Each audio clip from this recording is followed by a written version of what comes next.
My name is Ritt Golstein. I'm the chairman and founder of SCOLD, the Standing Committee on Law Enforcement Development, and I'm here to introduce a video entitled Under Siege. It's about a hearing that I organized and chaired December 6th, 1996. It took place in our General Assembly's Legislative Office Building in Hartford, the Judiciary Hearing Room. What you're about to hear is testimony from victims of police misconduct, from the leading experts in North America on it, and the leading experts in our state. What you are about to hear is the strongest possible calls for civilian oversight.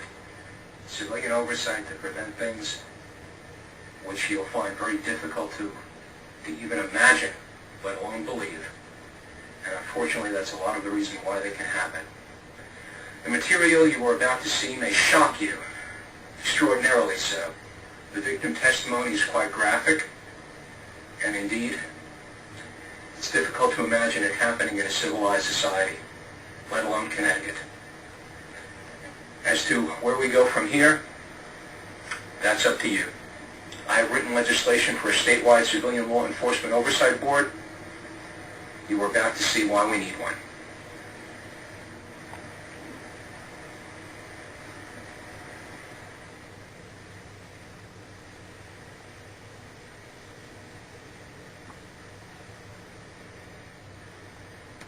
Public, but I don't know any group that doesn't need oversight, be it lawyers, doctors, police, you name it. So carry on. Congratulations. You know what this is about is justice.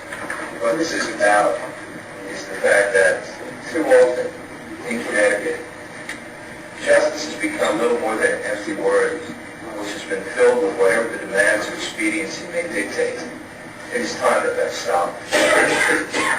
Well, the vast majority, very fortunately, and I emphasize that, the vast majority of our law enforcement people are indeed the kind of capable, brave, dedicated crime fighters that we hope for. Unfortunately, there's a substantial minority that is not.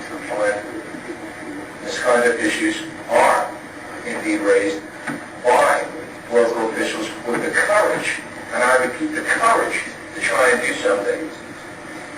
Upon trying to indeed address misconduct, they themselves are often accused of misconduct, called assault on crime, anti-cop, and every other thing. By having a statewide board, we will remove local considerations from the equation. We will have a board which would have an objective distance from these local considerations to assure justice without passion or prejudice. All right?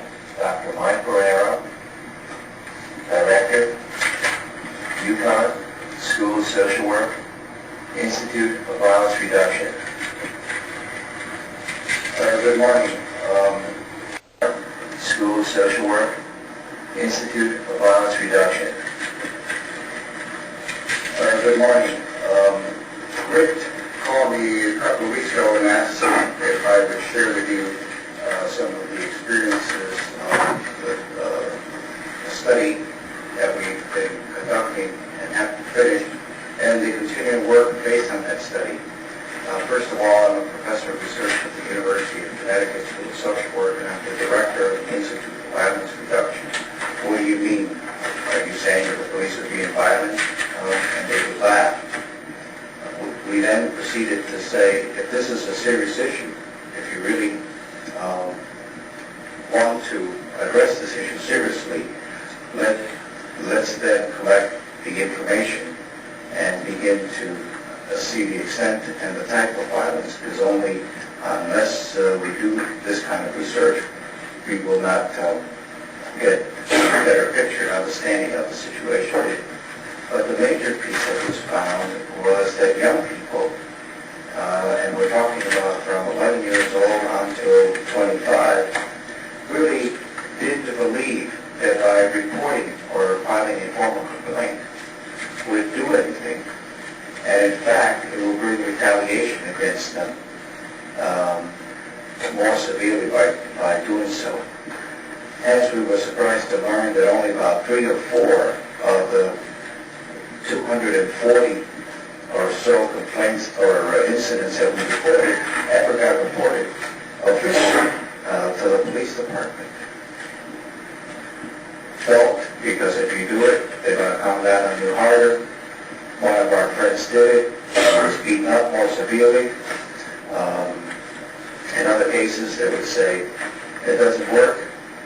You can file all you want, you can complain all you want, they're not going to do anything.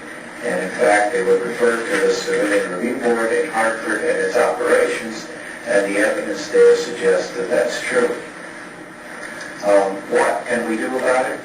I think that there's several things that we can do about it. One, I think we need to realize that police have a very, very difficult job, and that as such, we need better screening, better monitoring, and better training. I think a combination of factors. I think the rotation of police officers, particularly in stressful situations and in the cities, need to be taken into consideration. Chicago has an interesting concept that's internal to the police department, where they monitor their police, particularly those in stressful areas in the city, or in situations where there is a lot of corruption likely to occur.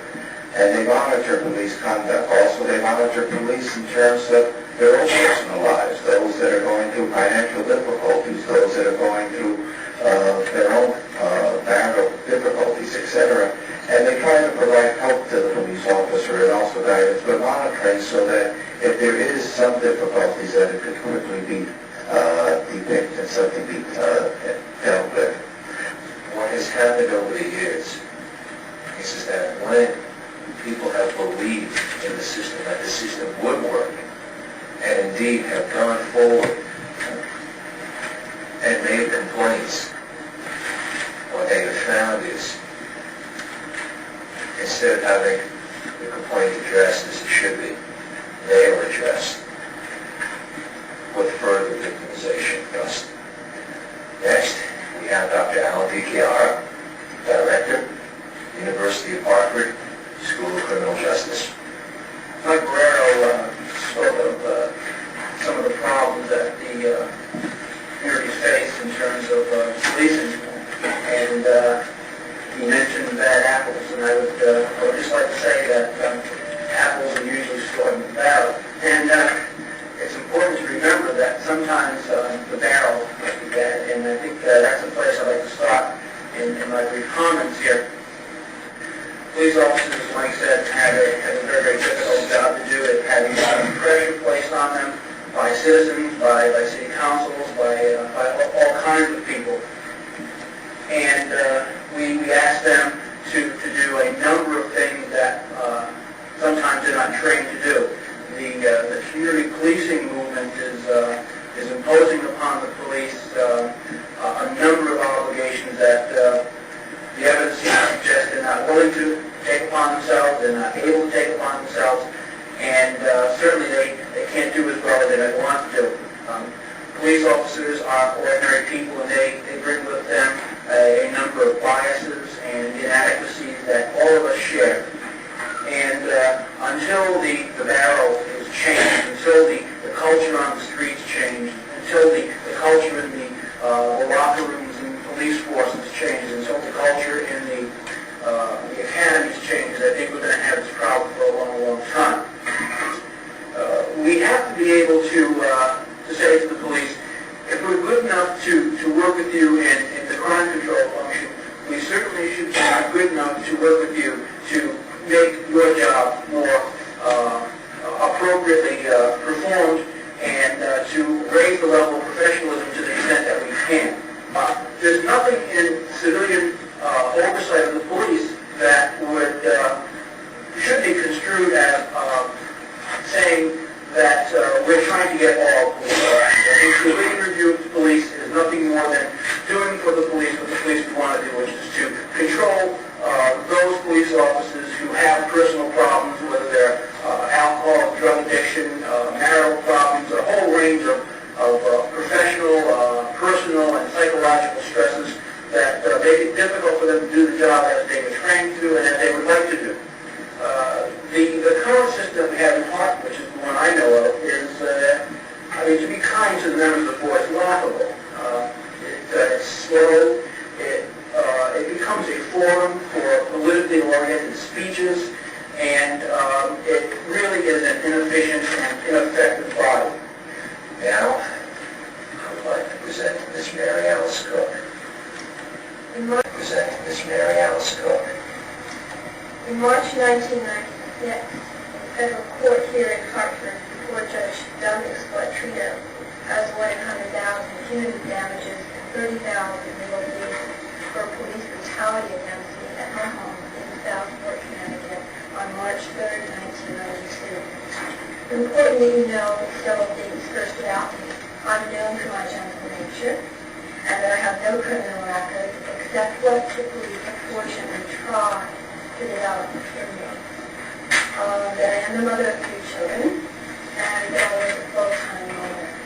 It is also important that you know I own the property 1123 South Hill Road in Southport. It is a $3.5 million residence. The living is found in Long Island.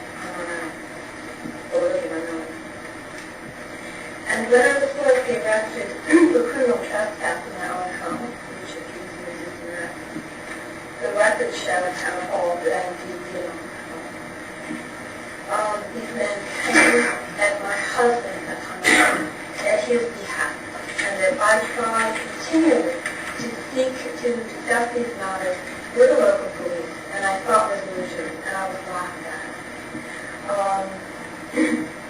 I wrote to the police chief, I requested meetings, and I was turned down. I finally turned to other people within the community for action, and judges and lawyers to come forward to go with me to the police before I even signed this lawsuit. I want that perfectly clear that I did everything. And despite the guilty verdict, the abuse continued, even as recently as last month. On March 3rd, though, I left my house in Southport. This is the incident that I wanted to report. At 7:30 in the morning to take my little boy, kindergarten, to the McCain Country School in New Canaan, and my 8th grade son to school there as well. Their father had left these boys 2 years previously without any support whatsoever, and I was borrowing from people to support my sons and to keep the stability of the school they were in. They were in happy moods that day, and we thought the abuse was behind us.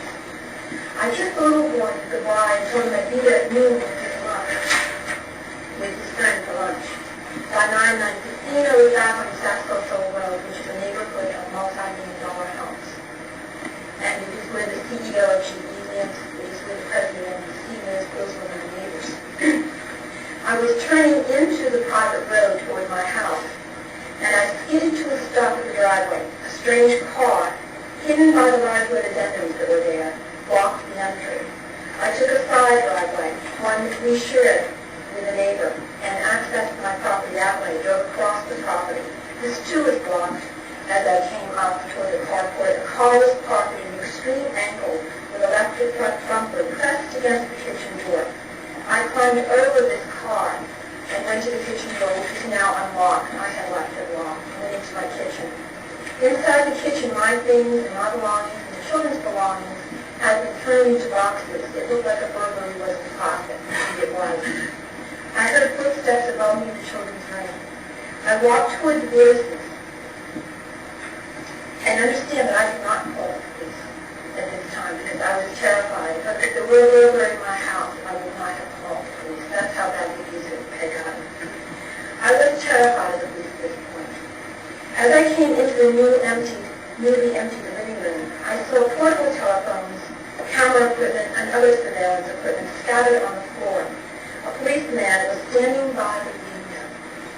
My ex-husband of now 2 weeks rushed at me, all 6'3", 3.5 inches, and 230 pounds, charged me, punched me quickly in the chest, and knocked me over. He put his hands up like this and said, she hit me, as he backed off. The policeman came at me. I turned, left the house immediately, and went to a neighbor's house, and I called my attorney, who told me to wait outside, across the street, and he would be there in a minute. While I waited, cruisers came, 2 cruisers, as a matter of fact, passed me. One officer came in, put the window down, and started verbally accosting me, telling me to get out, that I was not wanted. I heard running within seconds behind me on the gravel, and I was jumped from behind by 3 cops. I was taken down, as they say, forcibly, thrown onto the road without any warning, without anyone identifying them, without anyone telling me what was happening. My face was forced onto the rough gravel, a knee was pressed into my spine and neck. I could not breathe, thought I would suffocate and die. They did not identify themselves as I said. They acted in silence. Kneeling on a person's back can lead to suffocation. I was suffocated under the weight of 3 men. Some people freeze with fear. I was numb. 3 cops pounced on me, grabbed me from my arms. They pulled them hard behind me, cuffed my arms, not like this, and just below the elbow. If you try this yourself, you'll see how painfully wrenching it is. It felt like my elbows were going to rip out of the skin, and my shoulders would pop at their sockets. I was jerked around by the hair, my head jerked hard, and dragged up the road, up and down the gravel driveway an 1/8 mile. As they dragged me backwards by the hair up the driveway of my Southport home overlooking the sound, they kept saying, "You should thank us for making you look so much bigger. Your tip is standing out. And you look so cute, scared." I asked them why they were doing this to me. I kept asking them, "Why are you doing this to me? What is going on?" "We don't have to tell you," they said. "Shut up, bitch. Shut up. Put her down for breach of peace." As you were doing that, I was terrified. My whole body trembled with shock. I thought they were going to kill me and that I would never see my children again. All I could think of was, why could this be happening, and why was it happening in Southport, Connecticut? I thought it happened in third world countries. The surveillance equipment, like the number of cops at the time the planning to trap me, was very expensive. Why? Not just one housewife taking care of 3 children. A neighbor saw me being dragged, told the police that I owned the house, lived here, that my attorney would soon be here. Please wait. "He can find her in the lockup," he growled. I was thrown and handcuffed into a cruiser, and my head crashed against the bar door handle. I fell handcuffed onto the floor. I got there. The police were now waiting into my car. The police cruiser sped down Basco Hill Road, and behind me, under the beautiful great old trees, past the CEO of GE's house, past the president, past the multi-million-dollar homes that I had grown up in, had never known police brutality or the sort of brutality in my entire life. Truth is a powerful cure. Now, leading with the quote by Edmund Burke, "All that is necessary for evil to triumph is for good people to do nothing." Thank you. Panel, my name is Joseph Marion from the Northeast Wyndham County, Connecticut. Panel, my name is Joseph Marion from the Northeast Wyndham County, Connecticut. The so-called quiet corner of the state. Wyndham County is the quiet corner, and I hate to know what's going on in the other counties of the state. Since 1993, when I was falsely arrested for putting one legal election sign in a snowbank in Thompson, I became involved, investigated, and documented over 100 cases of state police and state employee abuses in Wyndham County, mainly by state police, prosecutors, and associated elected public officials. Oftentimes arrogant, intimidating, assaultive, they batter people, they mace prisoners who are handcuffed or in custody, they bash heads against walls, they throw prisoners down stairs, and oftentimes, and once in a while, people die from this abuse. They wreck dozens of cruisers, they abuse hundreds of non-victimizing citizens, they threaten to take children away from parents using the powers of DCYS, strip people, they falsely arrest people, they maliciously prosecute people, they abuse people in discriminatory, arrogant, and barrister court processes. State agents will not arrest their associates and informers for all manners of crime involving state police intimidation, threatening and shooting guns at citizens, thefts of property, larcenies, patting down young children on the street, patting down female citizens, state police shootings and assaults, kidnappings, discrimination, violation of common rights. This abuse is rampant in the state of Connecticut, overall indicating an organized brutality and racketeering against hundreds of citizens in Windham County alone. All sorts of cruel and bizarre acts rarely seen in a lawful society. It's so true that the truth is stranger than fiction. Many citizens have been assaulted, beaten, maced, imprisoned, and some killed. From the Perkins brothers in New London, Monterito and Peter Riley cases of 20 years ago, to Richard LaPointe, Lorraine Spranzo, Stephen Ian Merson, Harold Robbins and Jim Morey, Rosemary Roy, John Jones, Kate Cisco, Alan LaValle, Kenneth O'Connor, and the names go on and on. I could recite the names of these cases for an hour. I see you have some papers here. Why don't you just pick up the list of complaints that you have? This is a list of about 80 different complaints from people throughout Windham County alone. And this is only people that I have gone out and saw. This doesn't account for everyone that's afraid to testify and so forth. There's a lot of people that don't want me to write up their complaints. They're afraid of their lives. Women have been raped by state troopers and they do not want to come forward unless they know that trooper is going to be locked up for a long time. So this whole bunch of papers here only lists 80, perhaps hundreds of others that are still out there we haven't even got to yet. It's incredible what's going on. So it shows you how much we really need the civilian oversight board. We thank you very much for working toward this goal. Thank you, Jim. You see, it doesn't matter where you come from. It doesn't matter which or in between.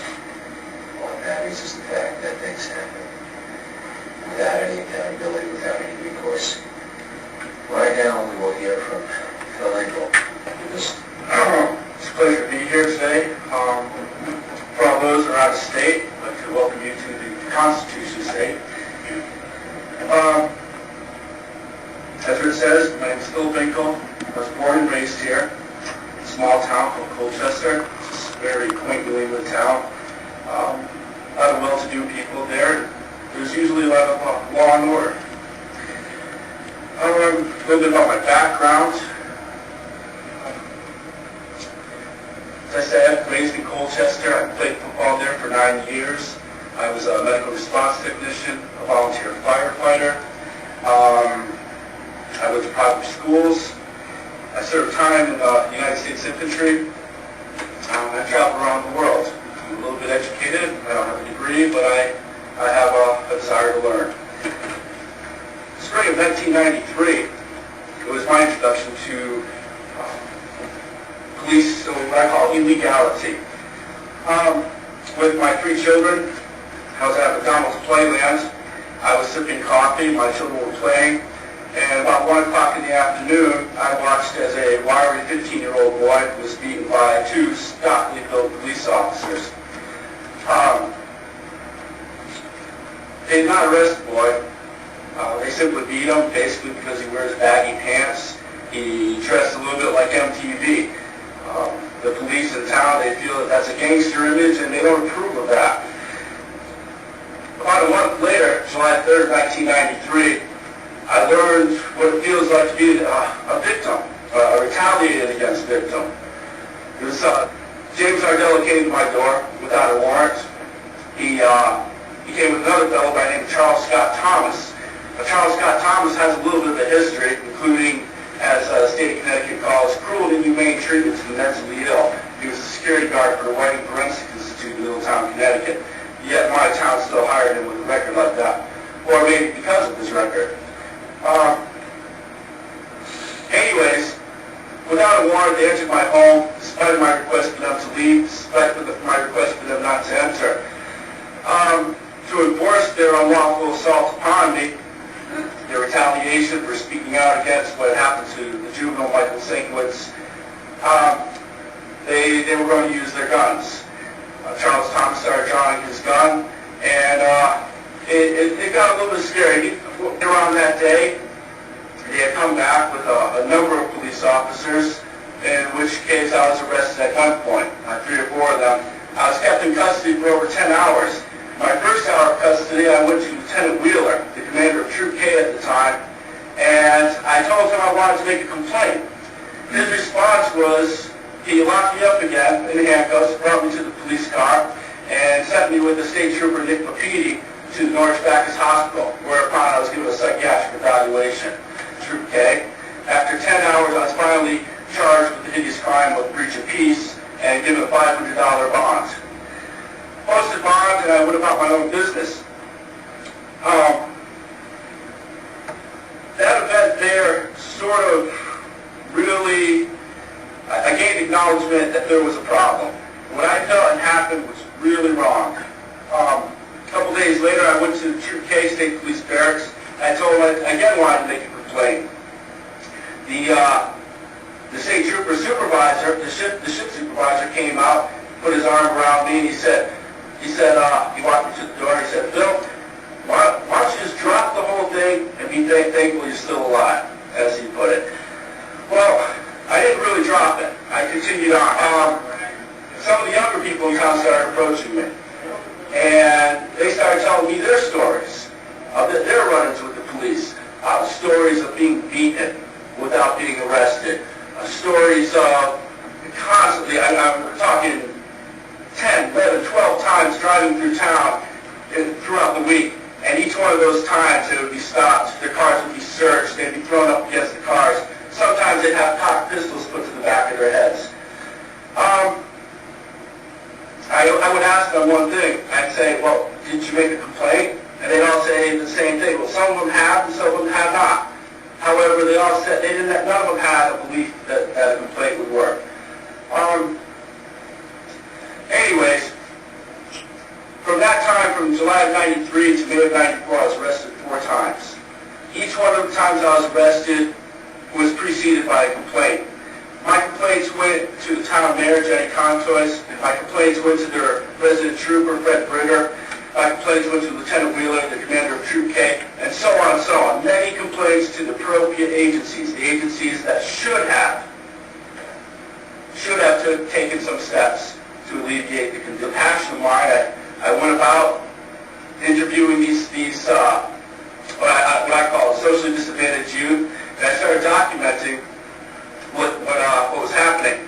I believe the police caught wind of it, Colchester Town Police, the Connecticut State Police. They came after me a few other times without arresting me. They chased me. One time I had my 4-year-old boy in the back of my bike, and I had a good run for it, but I got away. I'm pretty glad about that. But as I said, there was 4 other arrests, and I wasn't so fortunate those times. Excuse me, Phil, did any of those charges ever stick? All charges were dismissed on August 28, 1995. That's 2 years of being prosecuted. Most of the evidence against me was perjured testimony by the police officers. All charges dismissed, there was no plea bargains. Okay? But let me tell you something, 2 years of being prosecuted is an ordeal in itself. That every single day I woke up wondering, am I going to jail? Am I going to be separated from my children for a very long time? Am I going to be convicted as a felon? Am I going to lose my civil liberties, civil rights? Are my children going to have to live with that? It was a big ordeal for me. However, the further I went forward, the more I was retaliated against, the more dangerous it became. And I have to say that every single event that happened, I was shocked that it happened, but I could never believe it would go into the next phase. In April of 1994, pretty much one year after all this had begun, I collected over 30 witness statements of severe abuses of authority of law. And I started fearing not only for my own life, but for those that were being abused. So I called the United States Attorney's Office, and I spoke to Assistant United States Attorney John Durham. I talked to him for over an hour and a half, telling him that the local police in the town of Colchester were abusing the civil rights of many people, and that they were indeed retaliating against those that had made complaints about them. He told me, if you want to keep on taking these statements, keep my mouth quiet, don't tell anybody we had this conversation, and someone will be in touch with you soon. Well, 1 month after that, in I think it was May 21st, 94, I had gone for a bike ride with my youngest child, Jessica. She was, I believe, 2 at the time. Again, riding on the back seat of the bike. So with my wife, and we were traveling through the center of town, and all of a sudden, pow, pow, 2 gunshots right next to us.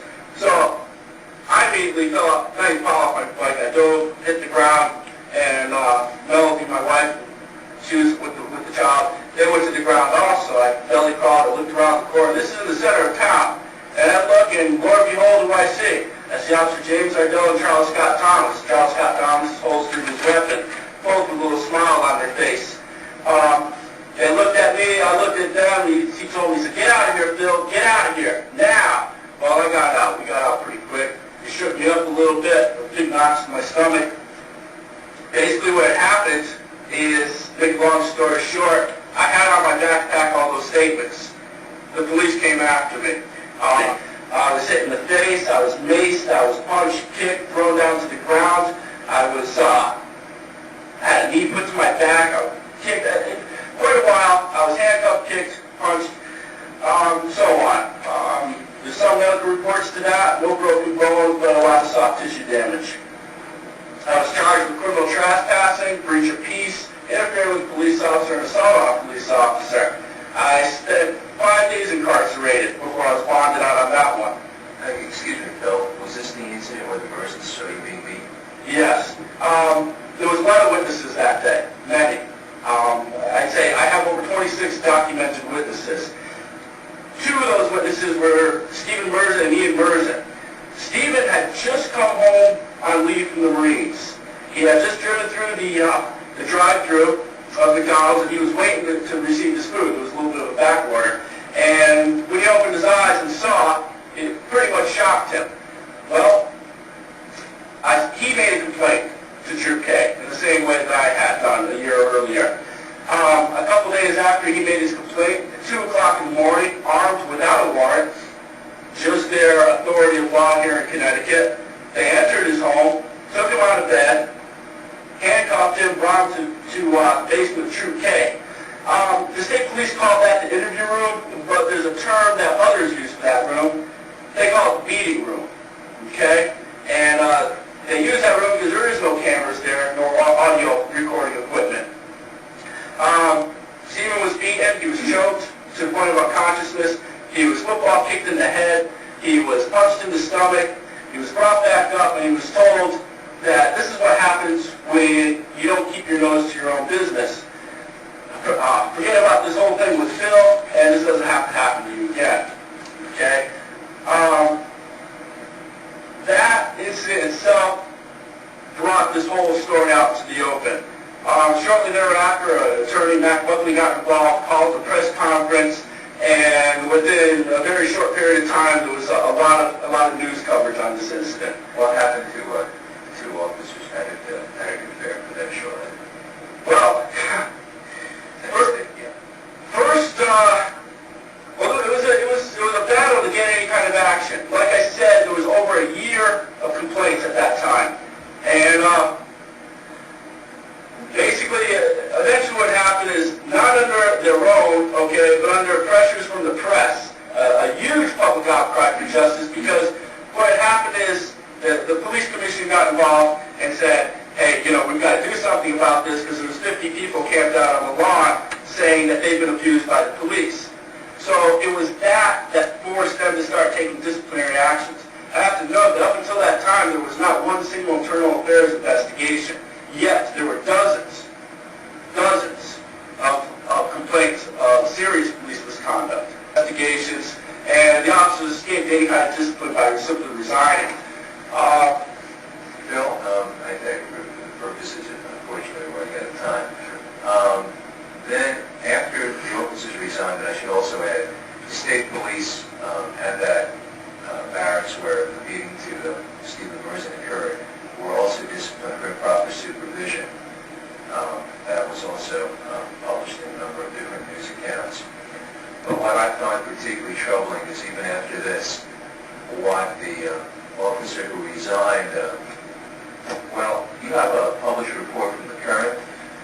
Yeah, this is, while there were still police officers, okay, I got to go back a little bit and tell you about that call in the U.S. Attorney's Office.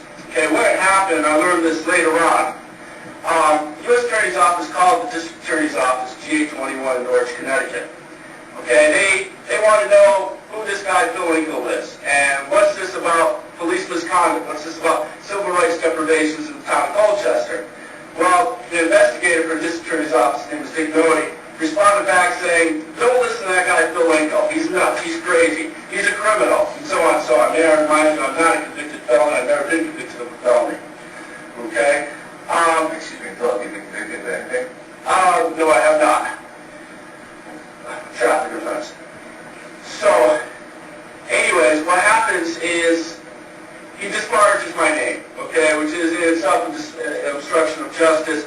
He then goes to the offending officers and informs them that the United States Attorney's Office is inquiring about these guys, about civil rights deprivations.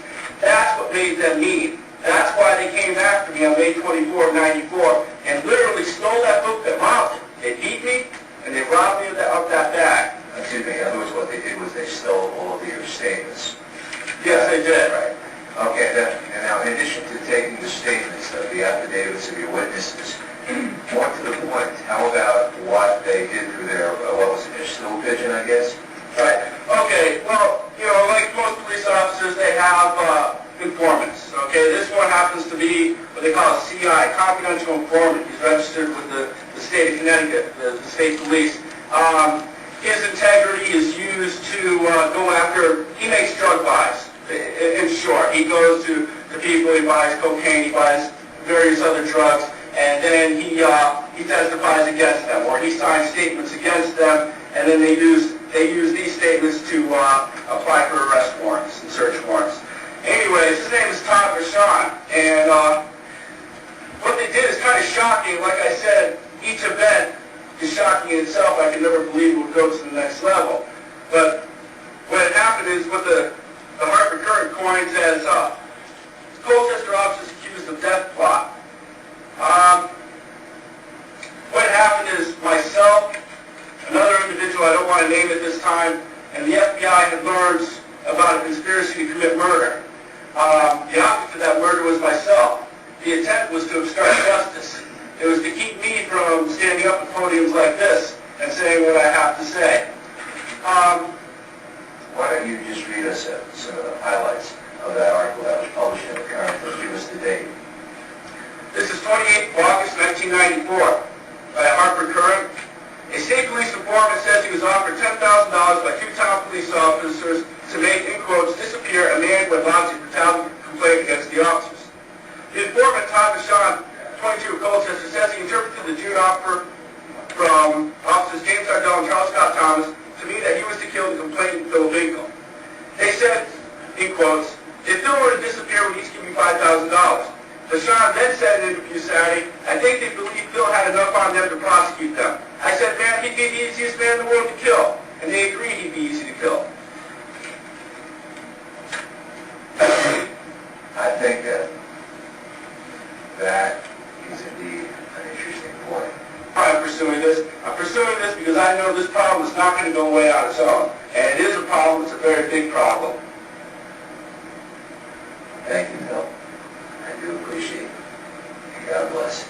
Thank you, Ritt. Thank you for putting this all together. Here earlier, Edmund Burke once said, all that is necessary in this world for evil to win is for enough good men to do nothing. And that's absolutely true. Former Norwalk Mayor Bill Collins. Norwalk Mayor Bill Collins, who will speak to us about the limited options of our municipalities in terms of addressing this issue. It's fortunate to be one of the protagonists of this issue who has not been beaten or abused by the police department, and it's very moving to me to hear these stories of personal courage and bravery that's been exhibited by folks who testified here. All the police ever did to me physically was to vandalize our house, break beer bottles on the porch, and plaster their union stickers around on the house. But you think that probably took some nerve because I was the mayor at the time. That didn't seem to slow them down at all. There's a certain amount of arrogance, I guess, in the community, and in the police community. And I'm sure, as we spoke before, it's just a couple of rotten apples in the department that did that little more or less harmless act. But harmless except it's meant to show even the chief elected official of the town that who's in charge in the town. It isn't him. It's the members of the police department. There is this false belief in the general public and in people who are elected and appointed to public life that somehow they are in charge of the government, that they're in control of things, even when it comes to police departments and control of how justice is carried out. My own experience in office, I was the mayor for 8 years, and we have a system in Norwalk which is fairly common throughout Connecticut, wherein the civilian control of the police department lies with a police commission. The mayor is the chairman, and he or she gets to appoint 2 other members. And so I was chairman of that commission for 8 years. The commissioners over that period of time, we had ministers on from time to time. What we discovered was that we didn't really have any control over the police department. Even the chief didn't have much control over the department. Maybe a strong chief would have had more, but basically it's the union that controls the police department. There was a raid, and carloads of presumably police officers, someplace, poured out of the cars and went after suspects. But a good portion of these police officers were wearing ski masks, and were not showing identification. And so they collared a bunch of people who could never identify themselves, arrested them, handcuffed them, took them off. No showing the badge, no showing the face, no showing the name. It could have been the mafia for all the people in that neighborhood knew. And then the suspects were not taken to police headquarters. They were taken to a warehouse down by the harbor. And they were interrogated by these masked, presumably, presumably police officers. And some were then taken to police headquarters, some were let go, and the people who arrested them were never identified. Just a couple of weeks ago, we were hearing where this issue was brought up again in front of the police chief, who tried to first say it never happened, but it had been in the newspaper, so it's hard to say it never happened. But I don't think to say anybody knows, anybody from the community knows who the officers were that attacked them. What happened to them in the warehouse is only the suspect's side of the story, because there's no one identified on the police side who participated. There's no one to make an accusation against, because no one admits that they were in. It's an unbelievable way to run a criminal justice system in a civilized state like Connecticut. How impotent elected public authority is to control misconduct by our law enforcement officers. I was really taken with Ritt's proposal for a statewide oversight board. I think that is an inspired idea. With this review board, that would be one of the things that they could be penalized for if they don't allow you to file a complaint. If you file a complaint, it's not handled properly, it's whitewashed. And then you can now have a body which will bring an investigation on your behalf. Before we go on, I'd like to read a letter that was hand-delivered to me this morning at my union, New England Healthcare Employees 1199. December 6, 1996, Chairman Richard Golstein Skoll. Dear Mr. Golstein, the New England Healthcare Employees Union District 1199 endorses the idea of a statewide civilian review board to investigate and rule upon allegations of police misconduct anywhere within the state of Connecticut. We are sure that a state civilian review board would give the citizens of the state confidence in its fairness and procedures. Such enhanced confidence will lead to better police and community relations, and will, we hope, be welcomed by all those who are concerned with fairness and justice for citizens and police alike. Sincerely, Jerome P. Brown, President. Visionaries of all persuasions have come on board. board to support this issue. Next, we have Bob Davidson, Chairman, Connecticut Reform Party, Director, United We Stand America. Connecticut needs an accurate and effective way to answer these questions and to manage, or to help to manage our judicial system. I feel that an impartial statewide oversight board is a good first step in reaching that goal. Civilian oversight boards have been successful in the majority of countries in the English-speaking world. And my feeling, and I believe I represent those two organizations that I spoke of, we feel that Connecticut needs to now make those steps so that we can join the rest of the English-speaking world and have some sort of a tool where we will be able to help to manage our judicial system and our democracy. Thank you. As you can see, we have the problem, we have support for a solution, and now I think the question is, obviously, where do we go from here? As the author of the legislation, you all know my feelings. But I think what is important is that not only do you know my feelings, but we address the feelings of those who are indeed experts in this field. We address the feelings of, first, Mr. Chris Reeder, President, National Association for Civilian Oversight of Law Enforcement. As Ritt has already said, my name is Chris Reeder. I am the Executive Director for the Citizens Police Complaint Office in Indianapolis, Indiana. I'm also the President of the National Association for Civilian Oversight of Law Enforcement. The National Association was created and formulated initially in 1993, the Cambridge, Massachusetts IACO Conference. There were a number of national practitioners that got together and decided that we needed a national organization to speak to the issue of civilian review of law enforcement here in the United States of America. Authority corrupts, and that ultimate authority corrupts completely. And what we have in our country is sad to say, but in some jurisdictions, we have police officers that are totally unaccountable. They don't have to worry about anyone asking them to explain or to justify any means that they feel necessary in what they consider to be doing their job. But you're going to pay the price for not having an effective civilian oversight mechanism in place eventually. It will knock on your door. Those police officers will storm your door one day with their mask on, with their badges covered. They will tear from your ceilings the tiles looking for illicit drugs, so they say. They will take your drawers and they will store the contents of those drawers all throughout your house. They will destroy your personal property. They will deny you of your personal liberty and freedom. And then they will tell you, I'm sorry, we made a mistake. To do is we want to take that bias out of the system. We want to give the citizens of Connecticut an opportunity to have the same recourse, to be able to go to an independent body, to give that body the opportunity to look into objectionable and questionable actions of police officers here in Connecticut. The decision is up to you.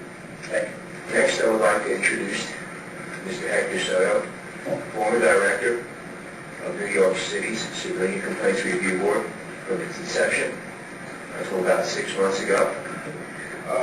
The New York City in the last 5 years, 1990 to 1995, has paid out $82 million in jury awards or settlements as a result of actions or improper actions taken by police and then taken to court. And there is at least 3 times that amount of penalties pending, if you will, or lawsuits that have been filed asking for 3 times that amount pending in the courts at the moment. And I know of at least one $500 million lawsuit that's being put together. So this Chris's presentation and the use of the commercial cliche is very real.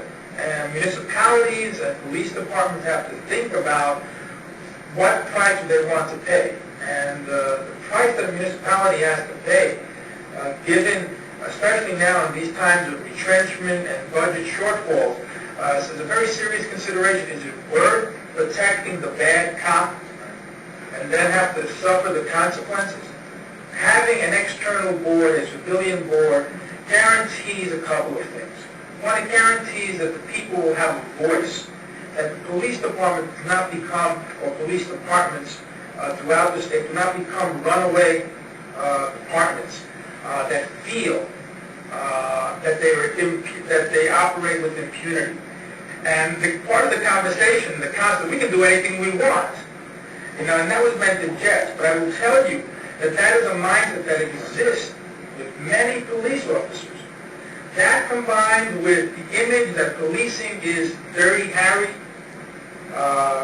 Dirty Harry, leads to kinds of behaviors that some people from Connecticut have testified today, and which I have seen in New York and throughout the last 20 years that I've been dealing with this issue, and that all of us that have practiced it deal with every day. Thought about that. Police unions are a tough cookie.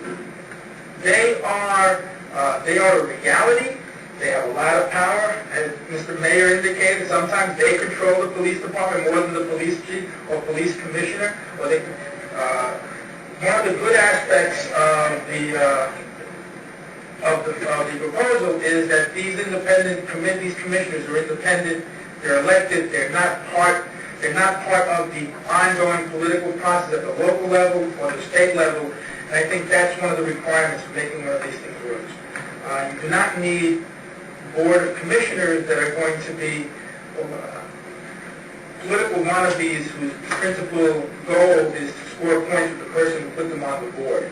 That defeats the purpose of having a board.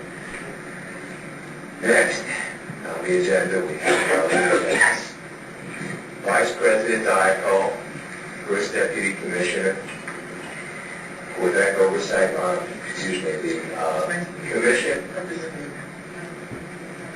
Commission of Police Ethics, Province of Quebec, and founding member of CACOL, the Canadian Association for Civilian Oversight of Law Enforcement. Marlene?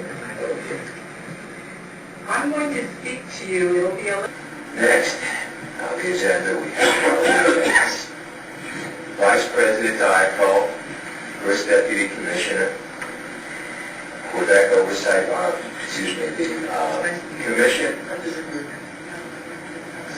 Commission of Police Ethics, Province of Quebec, and founding member of CACOL, the Canadian Association for Civilian Oversight of Law Enforcement. Marlene? I'm going to speak to you. It'll be a little bit different from what you've heard to date. As Ritt explained, I'm Vice President of the International Association for Civilian Oversight of Law Enforcement. So I'd like to explain to you, give you a historical overview of civilian oversight internationally and of the basic model of civilian oversight agencies that we find mainly in the Occidental countries. And primarily even of the Occidental countries, primarily those countries that are former British colonies.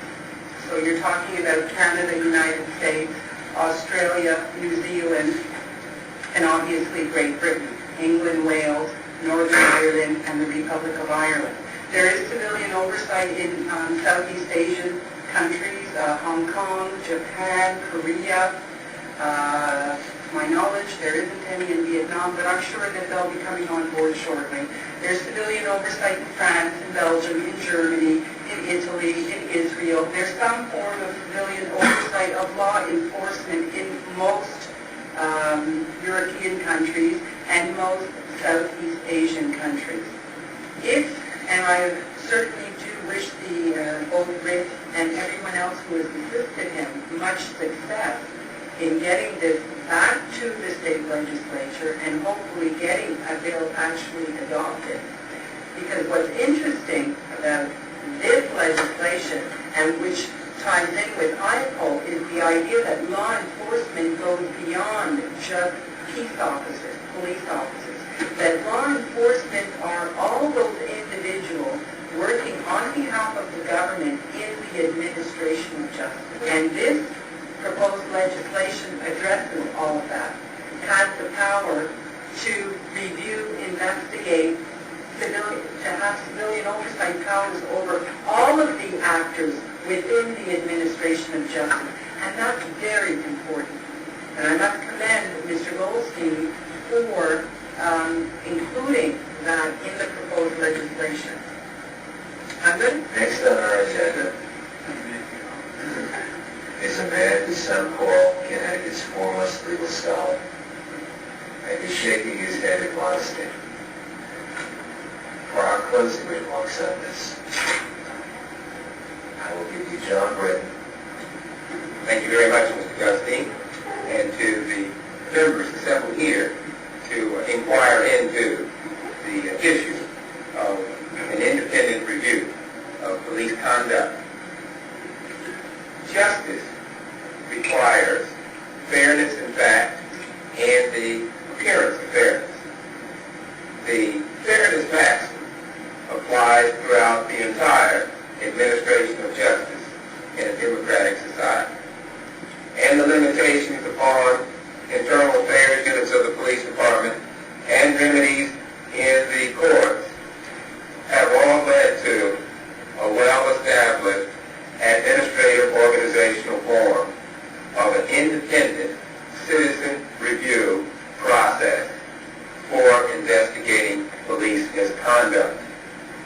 As both an expert in civil and political rights, as well as an expert and a professor of administrative law, the utilization of an independent police citizen review agency and government body is a well-established and highly effective means of investigating police misconduct and upholding the civil liberties and the civil rights of citizens. All of the information that you have heard today about the nature of the problem, about the goals within our society of fairness, about the inherent limitations of current means to investigate police misconduct, and about the very effective governmental organizational unit of independent citizen review boards is well documented and well established.